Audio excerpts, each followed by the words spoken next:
Entonces, pues nos viene a platicar de los capítulos 6 y 7, tanto del análisis estático como del análisis dinámico, los cambios más importantes que hubo en la norma. Entonces, pues le damos la bienvenida, gracias. Gracias, ¿cómo están? Un saludo.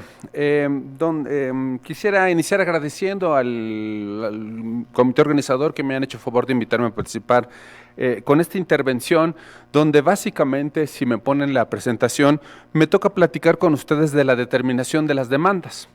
Este es el camino que les propongo para esta tarde. Quisiera ocupar unas diapositivas para contar un poco los antecedentes, pero básicamente es platicar del capítulo 6 y del capítulo 7, del análisis estático y de los análisis dinámicos. Entrando a tema, quisiera que iniciemos recapitulando 20 años de normatividad. Me estoy regresando a la norma del 2004. Observen cómo había un capítulo 7 con el método simplificado de análisis, capítulo 8 que era la mayor inversión de espacio para explicar el capítulo del análisis estático, y el capítulo 9 se manejaba como una tercera opción, o en la línea de secuencia de explicación estaba en el tercer caso con un par de páginas para análisis dinámicos. Todo era elástico. Hace 20 años no había análisis no lineales como parte del quehacer cotidiano, lo que también nos tiene que sensibilizar que estamos en una evolución, en un tiempo en donde se han ocurrido cambios. Pasan unos años, ahora estamos en el 2017, parecería que motivado por el sismo del 2017, pero no, en realidad el comité estaba formado, prácticamente había entregado, y el sismo simplemente sirvió como incentivo para publicarla. Y noten que ahora el orden cambió. El primer análisis que se muestra, o la primera herramienta que se muestra, ya no es el análisis estático. Ya hay mucha más pericia en la práctica por hacer análisis dinámicos, y es la primera vez que aparece este análisis no lineal en la sección 6.2. Se añade esta sección 6.2 y se dedican varias subsecciones para explicar cómo se tendría que hacer este análisis no lineal. Y el análisis estático pasa como una segunda etapa en la evolución de las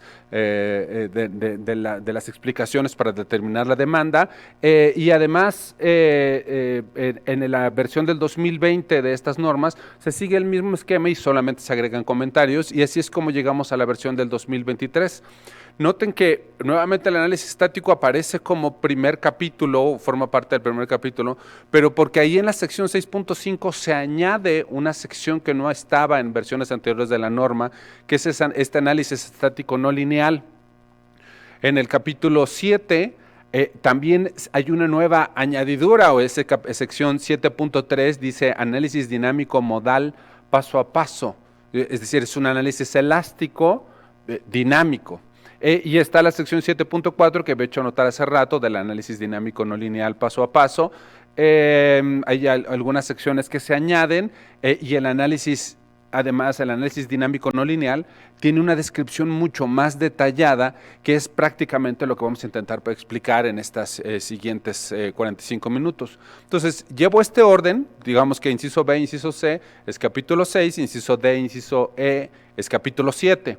Entonces, inicio haciendo algún comentario con el análisis estático. Creo que no tiene sentido que invirtamos demasiado tiempo, pero ahí están más o menos los pasos que hay que seguir para poder aplicar el análisis de las cargas con el análisis estático. Se calculan las fuerzas laterales, se distribuyen las fuerzas, y además estas pues se analizan para cada sistema sismo resistente, y la base del éxito es el utilizar esta ecuación que está del lado derecho, la ecuación 6.3.1.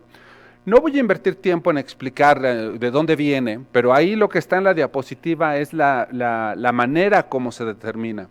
Se van simplemente haciendo sustituciones, y la base de estas sustituciones es ese triángulo inverso que está del lado derecho, donde se presupone que la distribución de aceleraciones y por consiguiente de fuerzas, pues va a llevar esta forma. Entre más abajo están, la fuerza es más pequeña y va incrementándose linealmente hasta que llegan al piso superior, de modo que si la distribución de fuerza se aproxima a eso que está en la diapositiva, el método estático va a ofrecer una buena referencia de la distribución de fuerzas que va a tener.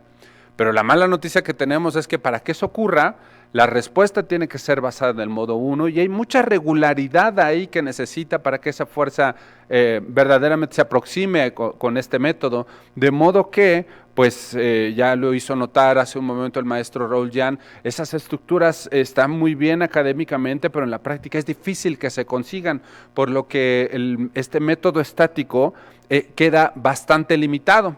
Ahí están los límites para zona 2 y zona 3, tienen que ser estructuras pequeñas en donde haya muchos efectos que no se consideren, porque, repito, si no se aproxima la respuesta a ese triángulo inverso, el método podría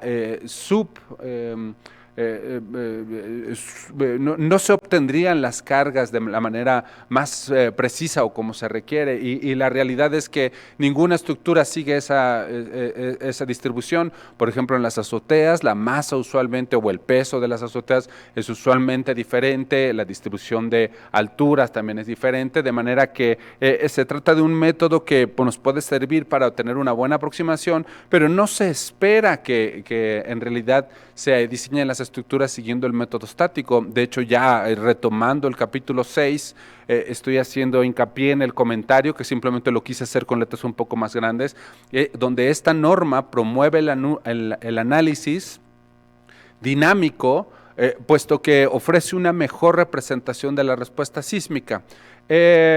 Sin embargo, hay que definirlo, ¿no? Este método estático. En la determinación de las masas, por ejemplo, es necesario tener en cuenta las cargas vivas, las cargas muertas, se explica desde dónde tiene que ser el nivel de desplante, si ustedes tienen sótanos o es una estructura muy profunda, cuál es el planteamiento para obtener estas fuerzas, pero quisiera hacer hincapié que este método no es aplicable para estructuras del grupo A, no se logran capturar respuestas por torsión, respuestas en elevación, si hay columnas que no están restringidas, no ofrece una buena aproximación. Algunas de las irregularidades que nos hizo favor de comentarnos el maestro Raúl Yan en la presentación previa no están bien capturados. Ahora, ¿de dónde se obtiene este coeficiente sísmico de esa ecuación? Se obtiene pues justamente del SACI, de ahí sacamos el coeficiente sísmico, ese es el que se alimenta a la ecuación.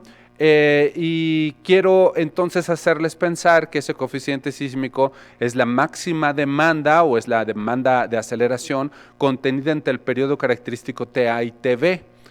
De manera que quiere decir que esto debería tener o tiene una dependencia también del periodo. Hay una fórmula aproximada para determinar el periodo y creo que algunos de ustedes me dirían, si estoy en la rama ascendente y la estructura pues tiene algún tipo de degradación, pues voy a llegar a la máxima demanda definida en la meseta, pero si estoy en la meseta y llego a algún tipo de degradación, pues voy entonces a entrar en la rama descendente. Esa es la razón por la cual existe esta propuesta donde si estoy antes de TB, puedo utilizar esa ecuación que está ahí. Y si estoy después de TB, puedo ocupar esa otra ecuación que está ahí.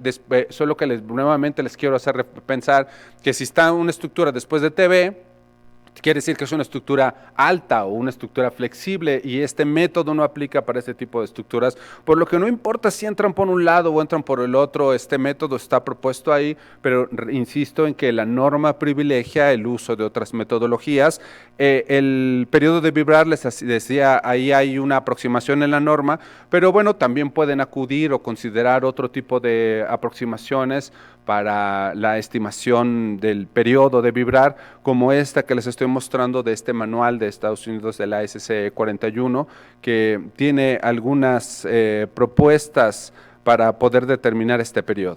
De modo que cabe bien que platiquemos ahorita que estamos hablando de este método estático, pues de este método estático pero no lineal. Entonces este método estático no lineal, pues digamos que el nombre tal vez más apropiado sería un análisis no lineal ante una carga estática monótona creciente. Simplemente le voy poniendo un patrón de carga que se va incrementando hasta que llevamos la carga hasta que finalmente colapse. Consiste en sujetar un modelo matemático no lineal a un estado de carga monótona creciente a partir de un patrón de carga que conserva un valor relativo de fuerzas y que se realiza hasta conseguir un objetivo. Y me gustaría, sobre todo en estas diapositivas, explicar dos cosas. Bueno, ¿para qué sirve este modelo, este tipo de análisis? ¿Cuándo estaría bien que lo considere? Y también lo van a ver a lo largo de estas siguientes diapositivas, ¿cuáles son sus limitaciones? Yo tengo que estar muy claro para saber si decido aplicarlo, en qué momento, o cuáles son los aspectos que debería de tener en mente para poder aplicarlo. Entonces, una de las cosas para las cuales puede servir es para obtener esa curva que está del lado derecho, que se llama curva de capacidad, que me explica cuál es, pues tal cual, la capacidad que tiene la estructura en términos de capacidad de deformación, en términos de resistencia y en términos de rigidez. Y especialmente, pues también me puede ayudar para entender cómo va siendo la evolución del daño que puede tener el sistema. Es valioso tal vez en este punto tomarnos un momento para pensar que esto no, el sismo no es así, no empuja el edificio en única dirección, pero sí me ayuda a entender si las suposiciones que hice en el diseño, esta filosofía del diseño por capacidad, se aplicó exitosamente para entender que hay una distribución uniforme de la respuesta inelástica conforme se incrementa el daño. Sirve también para pues evaluar las propiedades globales del sistema. Esto es la resistencia lateral, decíamos la capacidad de deformación, la resistencia que estamos esperando, y en la norma eso queda retratado, va de la mano con estos factores de reducción de fuerza global, estas estimaciones indirectas que hacemos de la respuesta inelástica. Les estoy hablando del factor de comportamiento sísmico y del factor de sobreresistencia. Del lado izquierdo está digamos, la definición de este factor de comportamiento sísmico, y acá me gustaría mucho hacer hincapié en que el punto donde dice delta max, a ver si esto, sí, miren, aquí, este punto donde dice delta max, esta figura es tal cual la de la norma, pero anoche que estaba viendo esto me quedo con la inquietud de aclarar esto, porque parece como que si estuviera en la orilla del barranco, es decir, como que aquí ya está en prevención de colapso, pero no, en realidad este punto de seguridad de vida que está relacionado con delta max, que a su vez está relacionado con este gamma de seguridad de vida, ya les hablaron hace rato de esta tabla, está relacionado con el punto de degradación de resistencia. Entonces este dibujo lo que está intentando explicar es el punto de degradación de resistencia, no lo que antes conocíamos como estado límite de prevención de colapso, no, seguridad de vida no es prevención de colapso, ¿no? Siento que esa figura pudo haber quedado mejor, pero por eso es que quiero hacer este hincapié. Entonces, este delta max está relacionado al punto de degradación de resistencia, no a la orilla del barranco, y este de acá es simplemente al punto de inicio de la afluencia, y queda definido así, de manera que el factor de comportamiento sísmico, aunque no se llama factor de ductilidad, está evaluando justamente eso, es el retrato de cómo es la incursión en términos de la capacidad de deformación. Y en el otro eje, en el eje de las Y's, tengo el retrato de la incursión inelástica, ahora en términos de ese factor de sobreresistencia, que es el cortante máximo que puede tener, entre el cortante de diseño, no el cortante de fluencia. Esta es qué tanto más logra resistir la estructura a partir de las expectativas que el diseño me dejaba, yo propuse como parte del proceso de diseño. Además, otra cosa para lo que me sirve este método estático no lineal es para ayudarme con esa sección 2.7. No es mi intención como que nos mareemos ahorita con demasiadas ecuaciones, estoy dejando aquí simplemente la inquietud de que vayan a ver esa sección, pero cuando tiene uno una estructura que tiene una respuesta asimétrica en un mismo eje, en un mismo plano, uno debe aplicar este factor FA, hay que calcularlo. Es un factor que divide el factor de sobreresistencia, como lo están viendo ya en la diapositiva, depende del periodo del suelo, y que se define a partir de esa tabla, y esa tabla a partir de este factor alfa. y vean que este factor alfa necesita el cortante en la dirección fuerte y el cortante en la dirección débil. Esto es el análisis estático para este lado y el análisis estático no lineal para este lado de acá. Entonces, para eso también me puede ayudar este análisis no lineal. Para aplicar el análisis no lineal, algo que es imprescindible es el patrón lateral de carga, no la magnitud del patrón, sino la forma del patrón, y esa forma del patrón debe de estar ajustado al modo fundamental. Hay que tener un nodo de control que va a llegar hasta el desplazamiento objetivo, ahí se define la norma que debe de estar en la azotea, con esto se utiliza para obtener esa curva de capacidad que les mostré en una diapositiva hace rato, y además cuando existen apéndices, ahí se explica que se tiene que considerar la última losa que tiene la masa significativa. Además, pues es necesario tomar las deformaciones que pudieran haber en el diafragmas para intentar capturar lo mejor posible la respuesta lateral del sistema. Ahora, hablemos de limitaciones. La primera, son varias las que las tengo acá, que necesito que tengamos en mente, porque no el hecho que sea análisis no lineal significa que es mejor o es más preciso. Entonces, hay limitaciones, y la primera que les puse acá, pensemos que es una prueba experimental de un elemento de concreto. Entonces, tiene una etapa elástica. Vean, aquí empezó a tener daño, y observen que el elemento de concreto tiene este acinturamiento de la curva de histéresis. Entonces, este acinturamiento tiene que ver con la degradación que tiene el elemento de concreto.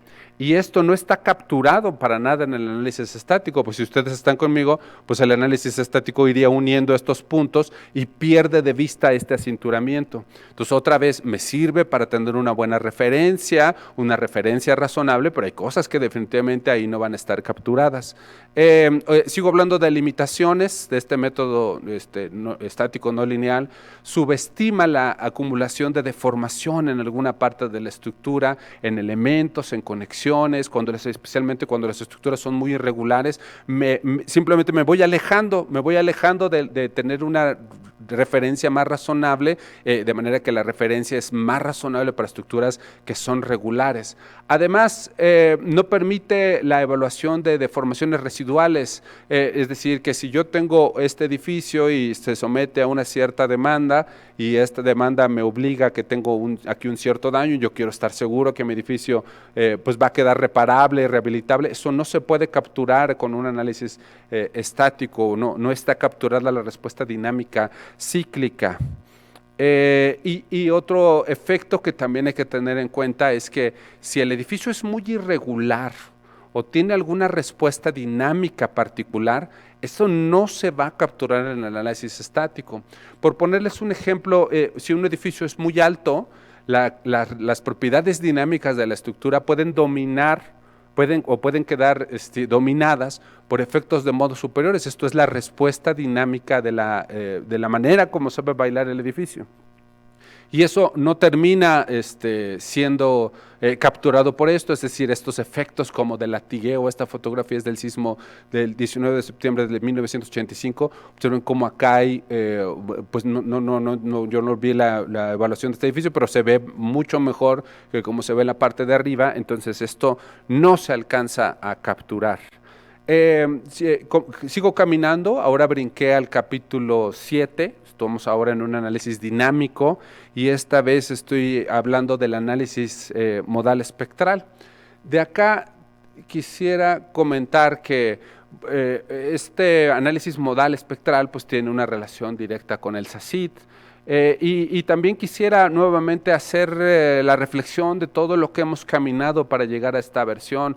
En los reglamentos de los 60s, de los 70s, 80s se hablaba de una zonificación sísmica, y de hecho eso en los 60s el planteamiento que se proponía era innovador a nivel internacional. Se hablaba entonces de una zonificación donde la respuesta era diferente. Las versiones del 2004, vean que la zona 3 estaba subzonificada, o sea que ya ahora hablamos de una subzonificación, ya no nada más de una zonificación de algún territorio, sino cada una de esas zonas se subdividía en función de la profundidad de la zona del lago en esas 4 zonas, de manera que había 6 zonas. Y a partir de la norma del 2017 tendríamos que hablar de una nanozonificación, de manera que con que yo me mueva unas cuantas cuadras, lo platicaban en la mañana con el doctor Dani, con que mueva unas cuantas cuadras y la respuesta se modifica la respuesta del suelo esto se ve capturado dentro de este análisis modal espectral. Además, bueno, aquí es donde vale la pena hacer ver que este análisis modal espectral se puede aplicar para cualquier sistema y que tiene una definición de esas demandas o de esos espectros, pues en el SACIT. Ya en la mañana les estuvieron hablando, de manera que el análisis modal espectral es un método elástico de análisis que estima la contribución de cada modo de vibrar, donde la respuesta se establece por la superposición de estas respuestas modales que contribuyen a la respuesta dentro del SACIT. Y ahora tengo que hacerles ver que es necesario hacer dos revisiones. Parecería como que hoy nos están cambiando mucho la jugada, pero no, en realidad esas dos revisiones las hacíamos antes, solo que tenían un nombre diferente. Hacemos una revisión para el estado límite de limitación de daños y una revisión para el estado límite de prevención de colapsos, y ahora no están definidas en términos de estados límites, sino en términos de niveles de desempeño a partir de esta matriz.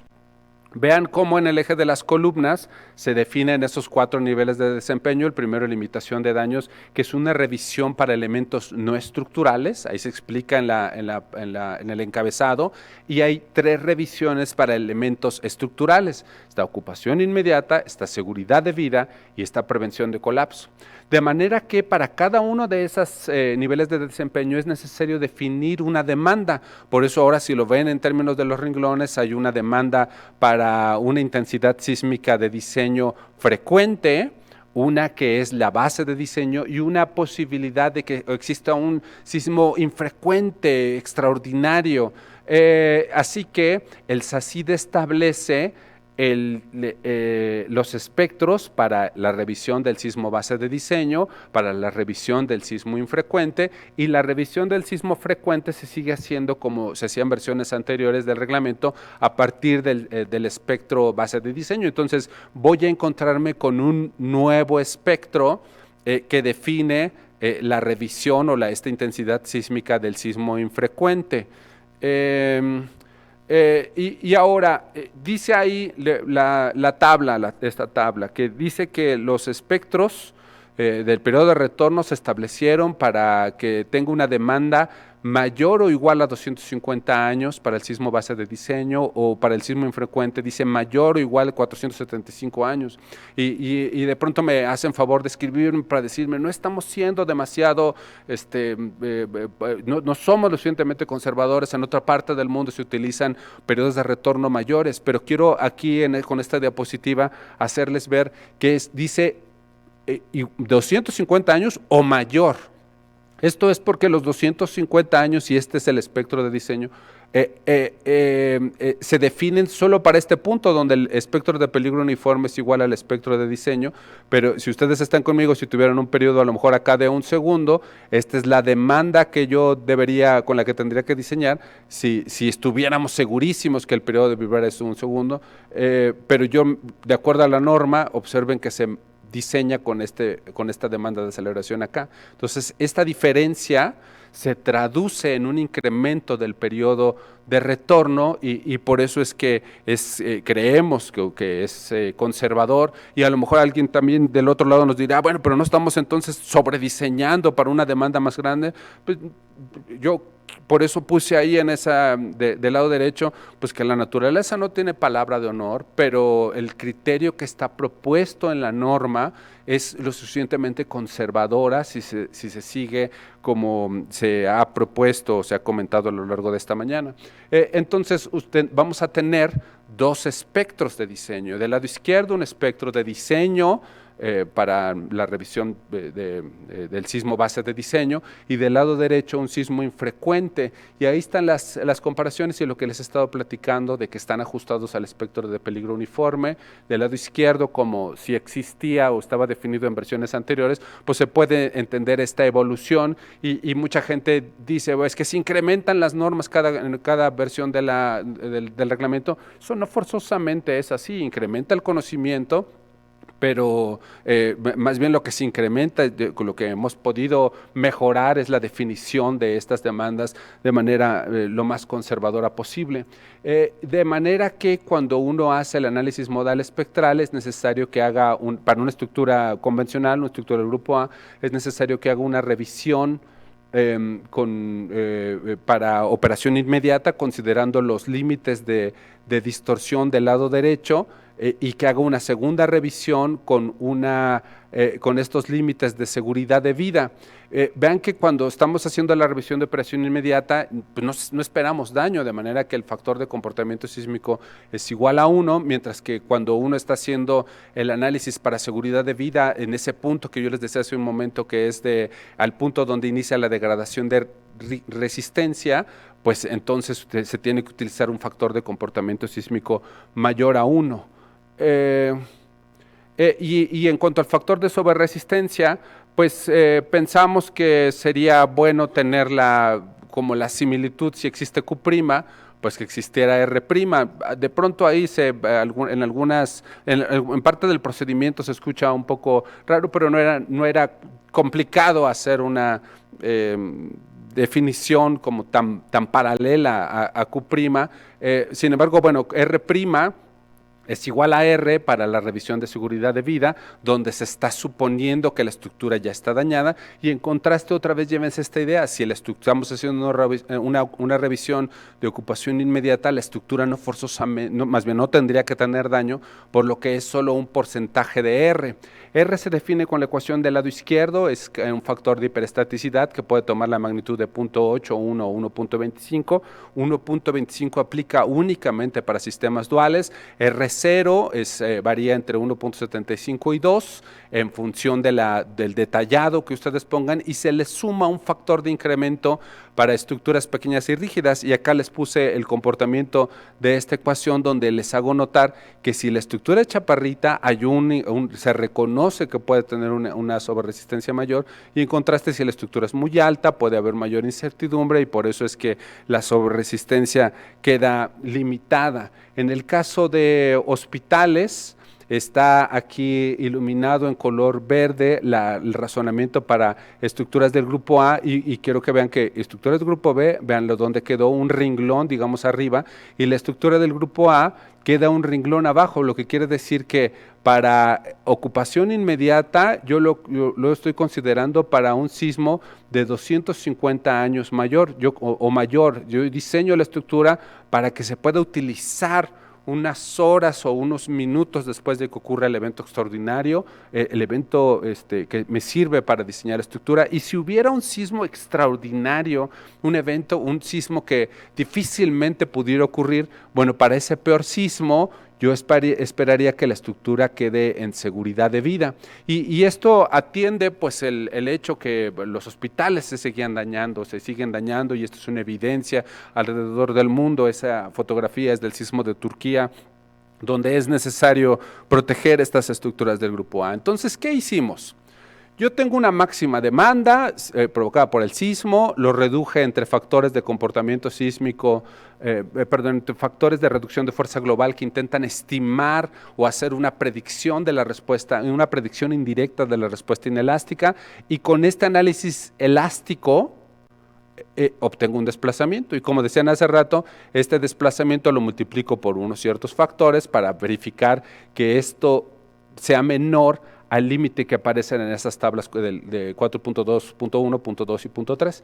Les llamo nuevamente la atención a que esta revisión, que antes se llamaba estado límite de prevención de colapso o de seguridad contra colapso, en realidad no está acá, sino está aquí. Siempre ha estado aquí. Es simplemente una definición más precisa de lo que se está revisando. Y además, pues que es el punto o está cercano o antes del punto de degradación de resistencia, y hay una segunda revisión que siempre hemos hecho, donde esta deformación ahora se multiplica por unos ciertos factores y se verifica que esta deformación sea menor a los límites que están en la norma. Esta revisión o este planteamiento funciona muy bien si la estructura es regular. O sea, que la respuesta, digamos, más precisa, a lo mejor con una prueba experimental o con un análisis, es la curva en color rojo. Si la curva en color rojo se parece a esta de acá, la aproximación es adecuada. Pero si la estructura es muy irregular, es alta, tiene algún detalle conceptual, si hay algo que no está bien planteado, si estoy jugándomela ahí, entonces la curva en color rojo se va a separar de esa curva en color azul, esas líneas en color azul. Y yo no me voy a dar cuenta. Por eso es que, ahorita vamos a platicar de eso, se necesita hacer análisis no lineal para verificar que esto funcione bien.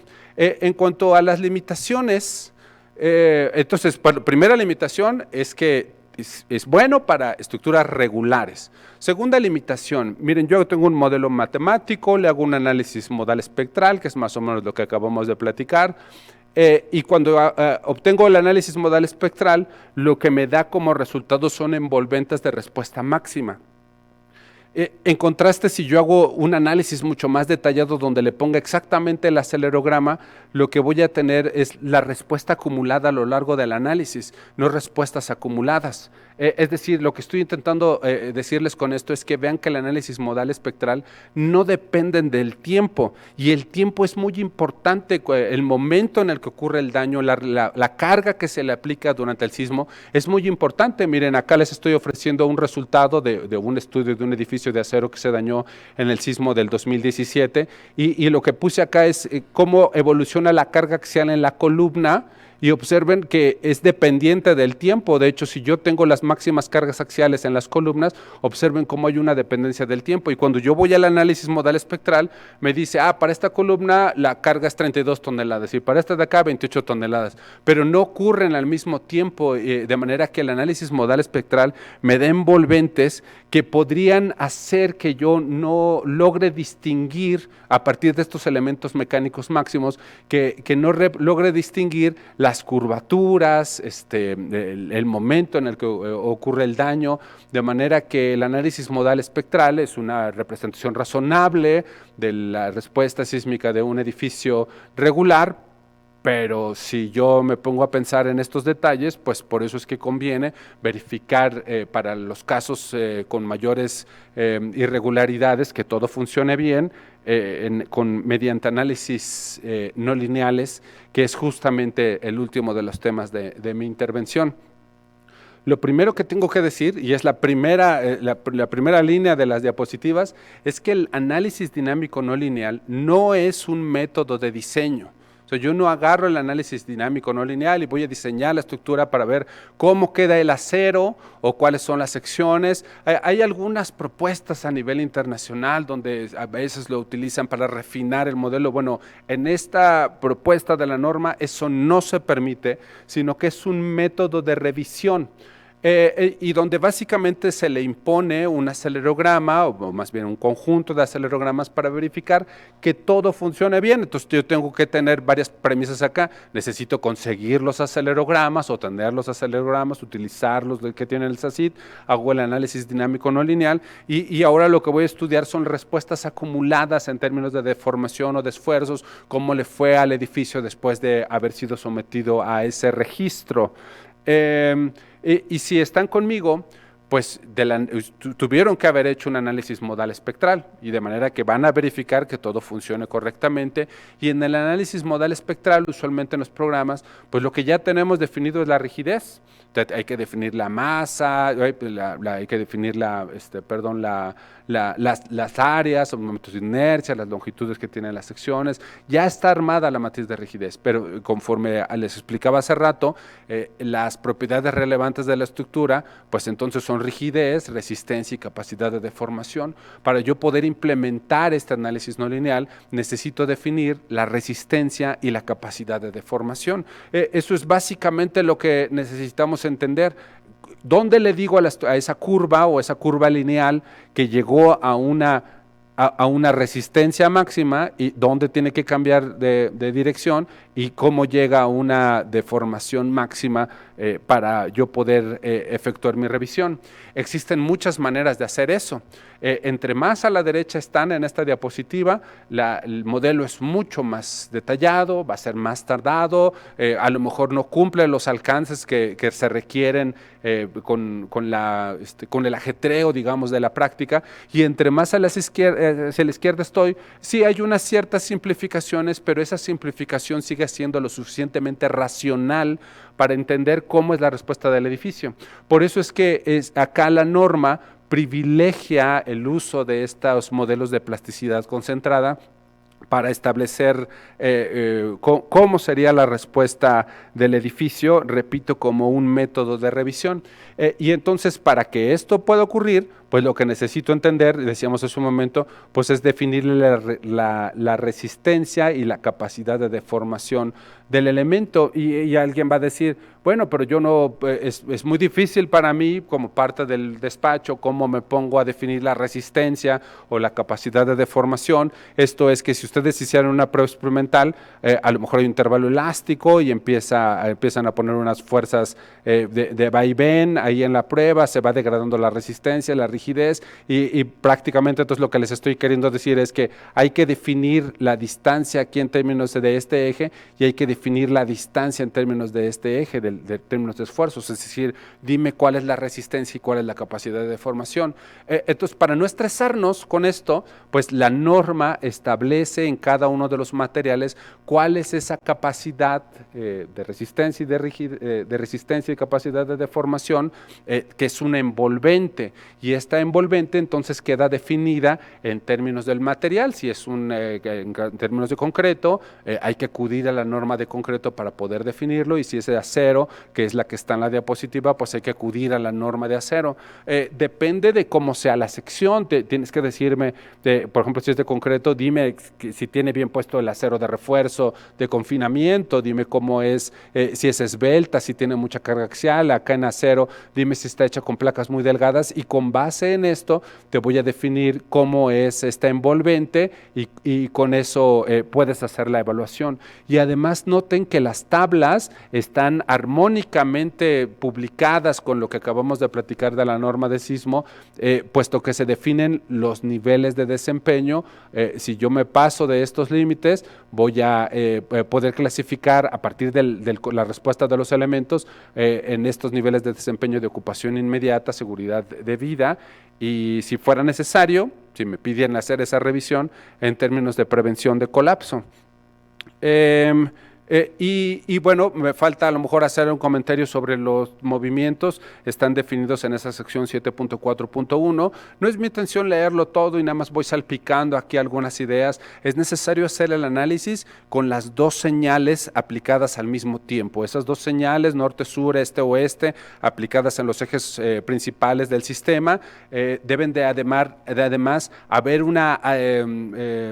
deben de ser pareja, es decir, que deben de corresponder al mismo movimiento, con la misma duración, deben de ser congruentes con los movimientos observados. Esto es que no podemos traer una señal de otro país y ponerlo aquí para analizar, porque puede no corresponder con el movimiento real en el sitio donde estén construyendo o analizando el edificio. Además, debe de ser con un modelo tridimensional para capturar, decíamos, algunos de estos efectos de torsión.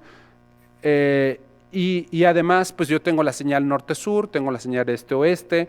El SACID me ofrece ya un conjunto de acelerogramas que puedo utilizar para el lugar donde yo lo estoy analizando, pero bien decían en la mañana, bueno, si yo hago un estudio y tengo señales adicionales o estoy muy cerca de una estación, ¿cómo distingo cuál es la que más me conviene? Pues miren, hay que utilizar esta ecuación de acá para combinar las dos señales. Combinan la señal norte-sur y combinan la señal este-oeste. Con estas dos, parece como que están sacando un promedio, pero no es en realidad un promedio, sino más bien que vean que este es un sistema de un grado de libertad y este es un sistema de un grado de libertad, y el espectro es un sistema de un grado de libertad. Entonces, para que haya una equivalencia, es necesario, se utiliza esta ecuación.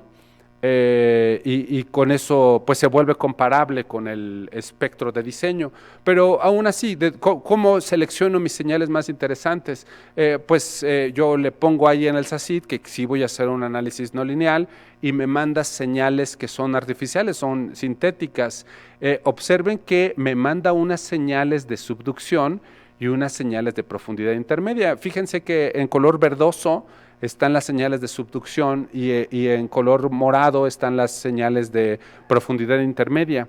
Si yo tengo una estructura chaparrita, observen que rige en profundidad intermedia. Y si tengo una señal con un periodo más alto, noten que ahí para este ejemplo regiría los sismos de subducción. Entonces aquí me sirve esto para hacerles pensar que existen dos fuentes de diseño, ¿no? Puede ser que el sismo provenga de profundidad intermedia y puede ser que el sismo venga de subducción. Y yo tengo que identificar pues, cuáles van a ser mis señales más interesantes. La norma establece una cantidad mínima de análisis, pero no significa que no pueda yo considerar señales adicionales. Si están conmigo, pues entre más exámenes le ponga a esto, pues sería mejor para entender, estar bien seguros que en ningún caso la respuesta va a tener una respuesta que no me vaya a servir. Y además quiero hacerles pensar que estas señales tienen que parecerse al espectro de peligro uniforme para el intervalo de interés, y ese intervalo de interés queda definido por 0.1 a 1.5 veces el periodo natural. El 1.5 considera la posible degradación de la respuesta, mientras que el 0.1 considera capturar la respuesta del modo 2, y también del modo 3, especialmente para cuando estemos diseñando edificios altos donde estamos intentando capturar la respuesta dinámica del edificio. Y hago hincapié en que el ajuste de estas señales, de estas posibles señales, se hace al espectro de peligro uniforme. Y acá quise poner un ejemplo con un par de señales, unas son dos sintéticas y dos históricas, para hacerles ver que lo importante es que se parezca o que se intente aproximar al periodo de interés, y que pues nuevamente hago el comentario de que es necesario estimar la mayor cantidad de señales posibles, especialmente cuando no se cuente o estén haciendo estos análisis fuera, digamos, de Ciudad de México, donde no sería aplicable el SACID. En cuanto a las limitaciones, miren, estos modelos de plasticidad concentrada, se los mostré en una diapositiva, son modelos no lineales que me permiten tener una respuesta, una idea razonable de cuál va a ser la respuesta del edificio. Pues una respuesta razonable, no la respuesta precisa. Para eso a lo mejor tendría que utilizar modelos más sofisticados, que estaban del lado derecho, de manera que esta buena aproximación la voy a tener especialmente cuando la incursión de deformación esté controlada.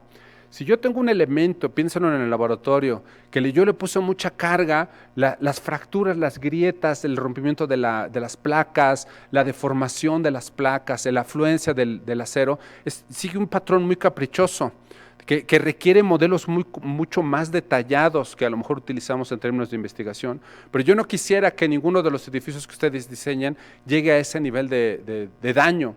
De manera que si logramos controlar la deformación, estos modelos de plasticidad concentrada son una buena representación. Pero vuelvo a insistirles, sí o sí, las demandas de deformación, la incursión de deformación está controlada. Y además, estos modelos de plasticidad concentrada, ya les mostré, están basados en estas envolventes que están publicados en cada una de las normas de los materiales, pero esas envolventes están establecidas con casos generales. De pronto alguien me escribe, no, pero ¿qué tal si yo tengo una viga que no sé qué? Sí puede ser que no casen tan bien con esos modelos. No quiere decir que no sigan ofreciendo una respuesta razonable, Sin embargo, esto hay que tenerlo en mente, que si lo que yo estoy haciendo sale demasiado de los casos generales, puede ser que las curvas sean diferentes. Miren, aquí yo les estoy ofreciendo unas pruebas de conexiones que hicimos. Estas son las líneas, son las envolventes, y esto es lo que obtuvimos en un conjunto de pruebas experimentales donde no casa del todo bien. Entonces, bueno, estas son cosas que necesitamos tener en mente. Y hablando de estas limitaciones, termino con esta diapositiva. El análisis no lineal parece de pronto como que es la solución a todos nuestros problemas y que es la solución más precisa, y meto la mano al fuego pensando que el análisis no lineal y que la computadora y todos los puntos decimales y los modelos bien detallados, pero yo les vuelvo a insistir que en esta explicación utilicé la palabra razonable, o sea, les va a dar una referencia razonable de cuál va a ser la respuesta del edificio. Véanlo de esta manera. Lo que está en la diapositiva es el conjunto, el edificio Nuevo León del conjunto de Tlatelolco. Estaba hecho por 3 edificios, los 3 edificios en condiciones equivalentes. Piensen en lo que quieran pensar. El acero de refuerzo, más o menos con la misma calidad, buena o mala calidad, era la misma. El mantenimiento, más o menos la misma. Los agregados traídos del mismo banco. Mismo procedimiento constructivo, quizá mismos trabajadores, mismo procedimiento de diseño. Se sometió a la misma demanda y 2 edificios colapsaron y 1 permaneció en pie. Si ustedes hacen un análisis no lineal con todo lo que estamos platicando acá y todos los puntos decimales y la mejor computadora y que pensamos que es la solución de todo, pero si ustedes hacen un análisis no lineal, solo van a obtener una respuesta. Si en su respuesta dice que el edificio colapsó, entonces es este, pero no explica por qué este no se cayó. Y si en su análisis resulta que no se cae, entonces es este, pero no explica por qué este no se cae.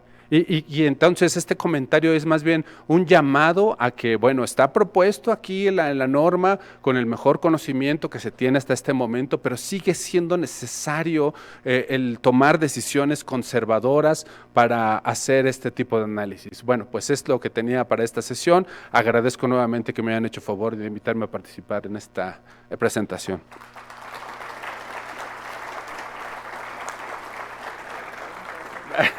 A ver si hay tiempo para preguntas así. Sí, creo que sí hay tiempo.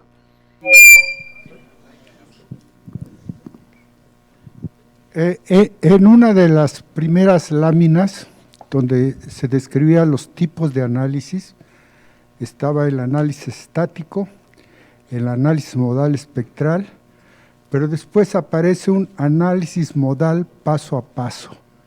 ¿Con qué se come eso? Qué amable, gracias. Buena pregunta, porque ya no, como ya se dieron cuenta, no me daba tiempo de entrar todo a tanto detalle. El análisis elástico, que usted ya diseñó, ya hizo un análisis modal espectral, ya tiene las secciones, le pone una señal.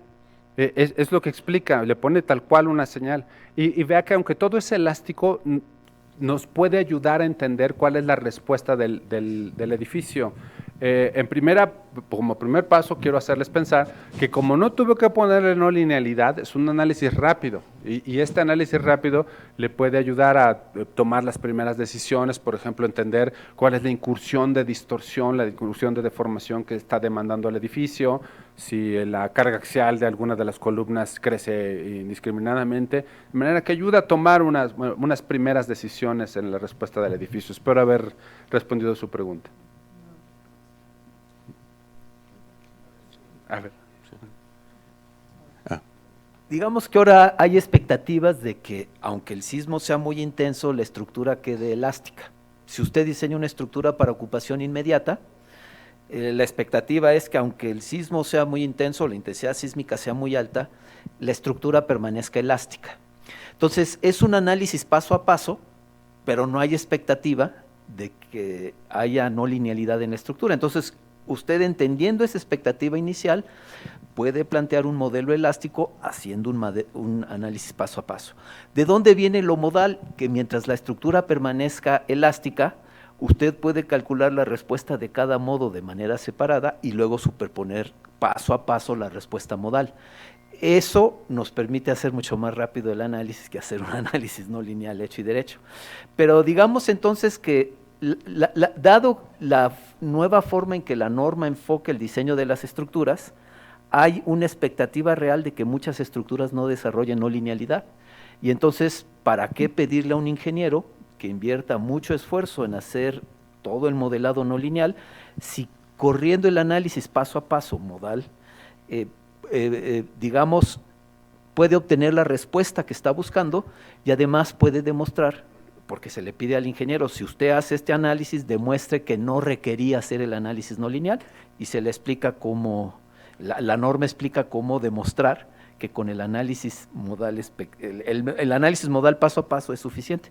Pero básicamente es un análisis paso a paso en que usted va calculando la respuesta de cada modo de forma independiente y luego la superpone para obtener la respuesta modal.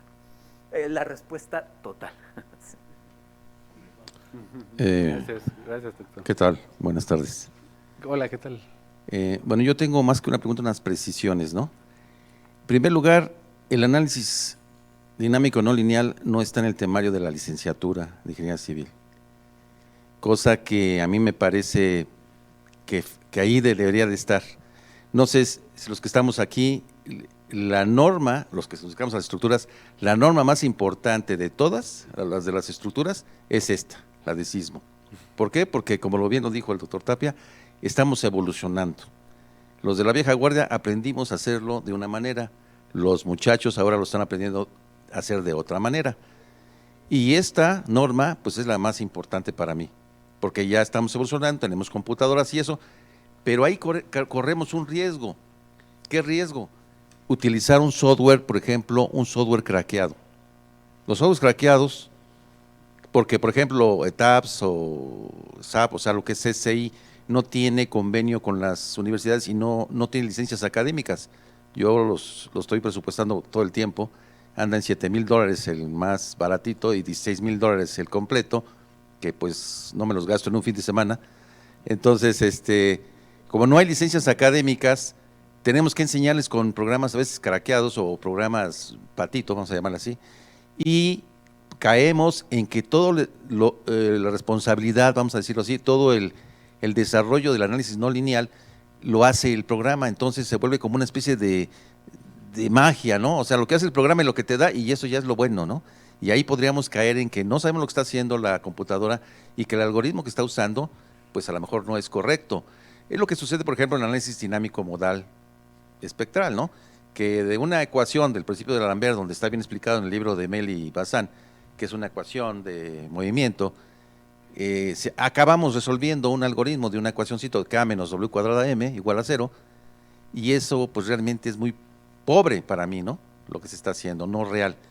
Entonces ahora con todas estas ventajas que tenemos, creo que debería primero de implementarse a nivel licenciatura, no sé, nosotros los que estamos en la práctica propongamos esto a las escuelas.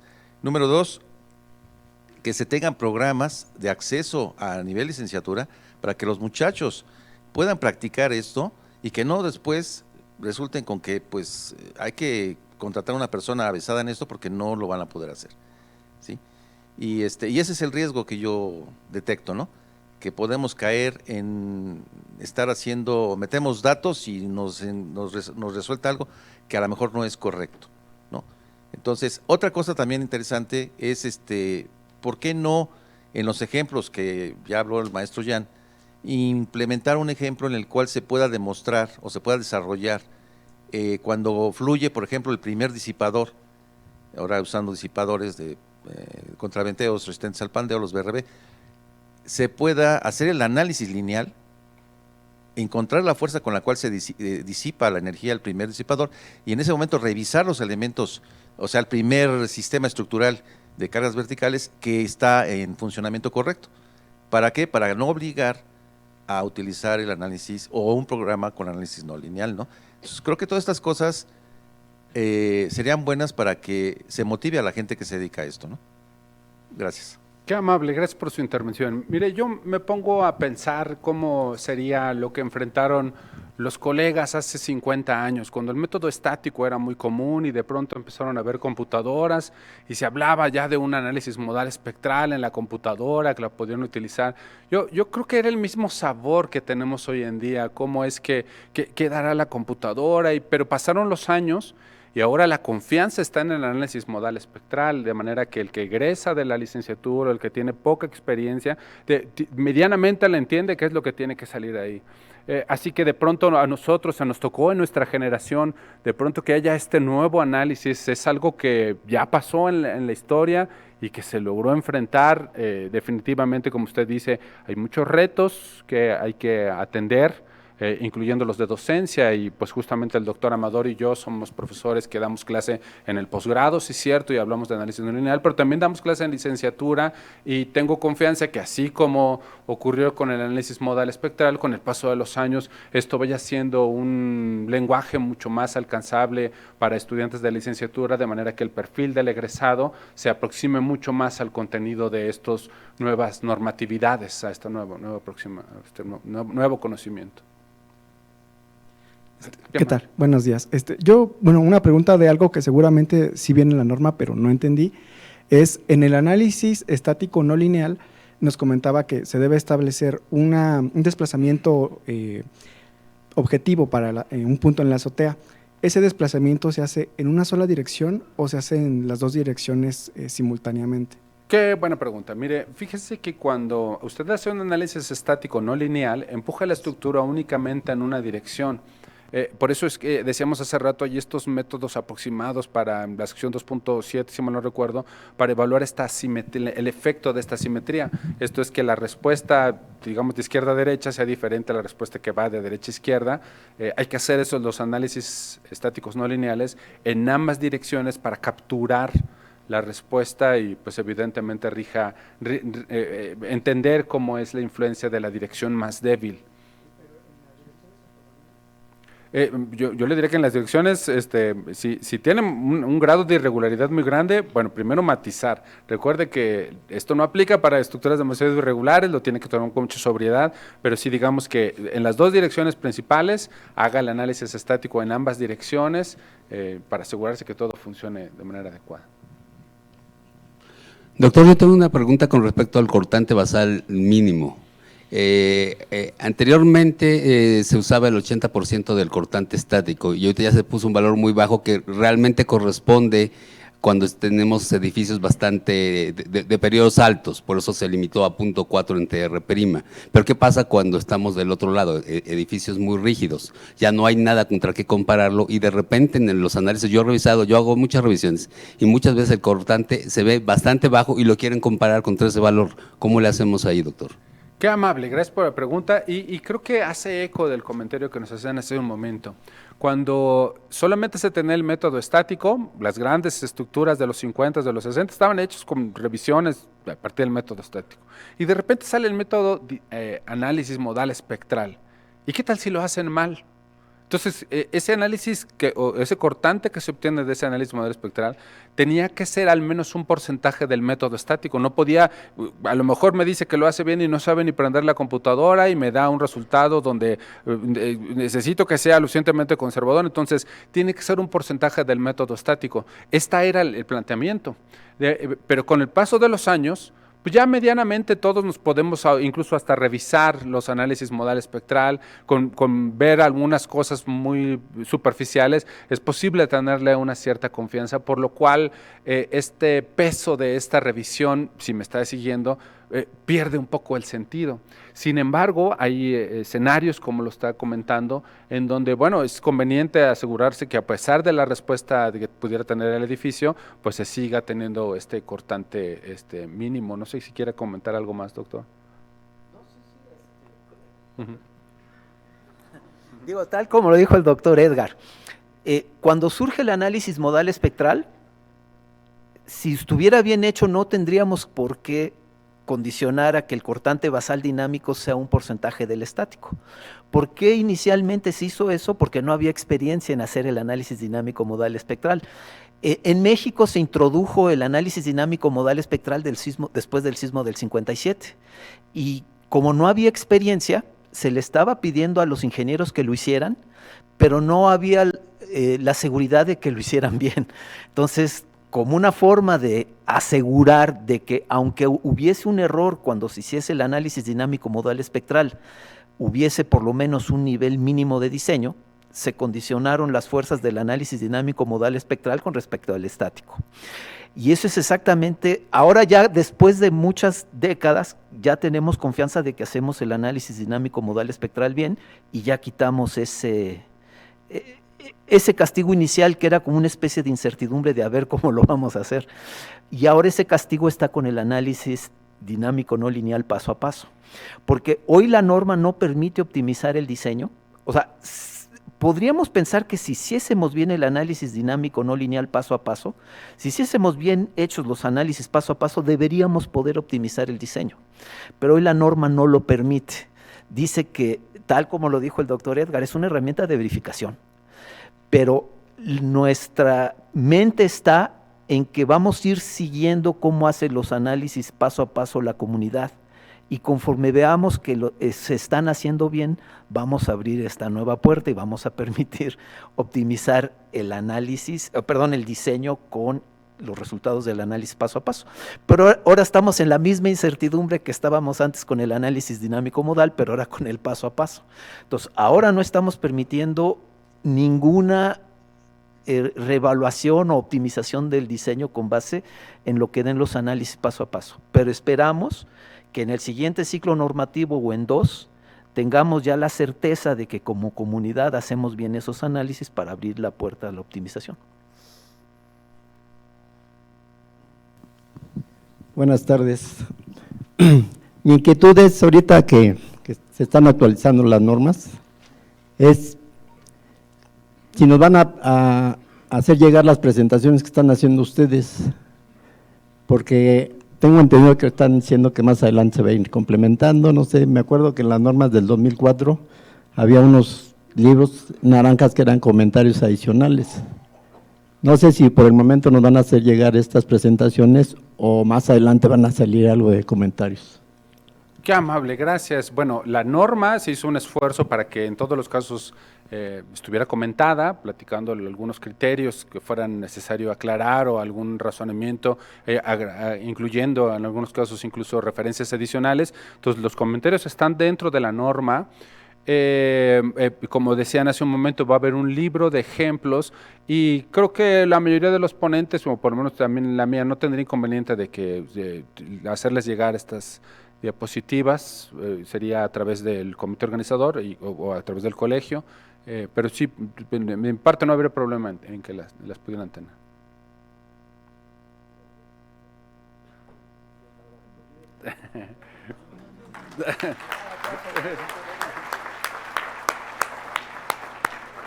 Bueno, pues para no quitarles mucho tiempo de su comida, detenemos esta primera conjunto de sesiones en la mañana. Recuerden que regresamos, ¿a qué hora regresamos, Raúl? 3:15. A las 3:15 los esperamos para la segunda serie de presentaciones.